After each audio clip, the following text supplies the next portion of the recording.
धनगर समाजाचा अनुसूचित जातींमध्ये समावेश करावा या मागणीसाठी धनगर समाज आक्रमक झालाय।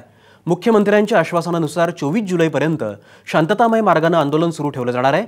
मात्र त्यानंतरही निर्णय झाला नाही तर आंदोलन अधिक तीव्र करण्याचा इशारा धनगर समाजाने दिलाय।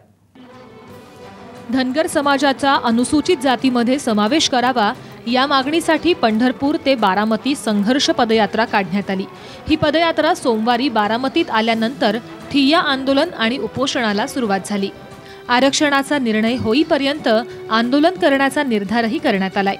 सरकारच्या आश्वासनानुसार 24 जुलैपर्यंत शांत राहणार असून तोपर्यंत निर्णय न झाल्यास 25 तारखेला पुढील आंदोलनाची दिशा निश्चित केली जाईल असंही आरक्षण समितीने सांगितलंय।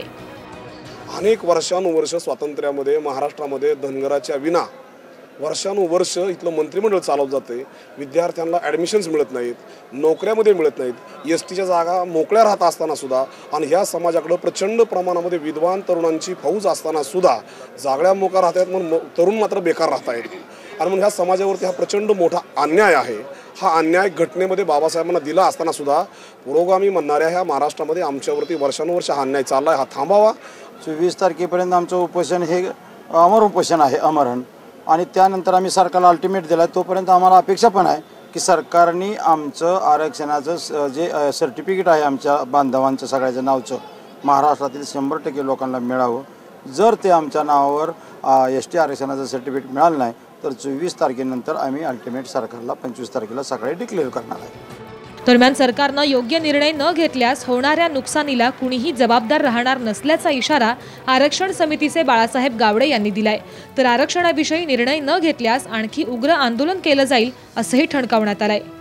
सरकारने सांगितलं की आम्ही 8 दिवसामध्ये तुमच्या बाजूने आम्ही पॉझिटिव्ह निर्णय देतो। ते 8 दिवस आमचे 24 तारखेला पूर्ण होतात। मग 24 तारखेपर्यंत जर सरकारने आम्हाला ह्या STच्या सवलती दिल्या तर मग प्रश्न येणार नाही। पण जर ह्या STच्या सवलती दिल्या नाही 24 तारखेपर्यंत तर 25 तारखेला कोर कमिटीची बैठक होईल आणि कोर कमिटी आंदोलनाची पुढच्या दिशा ठरवेल। त्या हिशोबाने सर्व समाज बांधव पक्षाचा जोडे बाजूला ठेवून यात सर्व उतरलेले, त्याच पद्धतीने आता सर्व पक्षीय आम्हाला पाठिंबा देत आहेत। तर त्यामुळं सरकारने तातडीने विचार करावा। आम्ही अजूनही शांत आहे। आमच्या शांततेला ऐकून घ्या। लवकरात लवकर जर त्यांनी निर्णय नाही घेतला तर पुढील आंदोलन उग्र स्वरूपाचं राहील। एकूणच धनगर समाजाच्या आरक्षणाचा प्रश्न दिवसेंदिवस चिघळत चालला असून आता नाही तर कधीच नाही या भूमिकेतनं आंदोलन सुरू करण्यात आलंय। त्यामुळे आता या आंदोलनाची सरकार कशी आणि काय दखल घेतं याकडे सगळ्यांचं लक्ष लागलंय। विजय मोरेसह ब्युरो रिपोर्ट, साम TV, बारामती।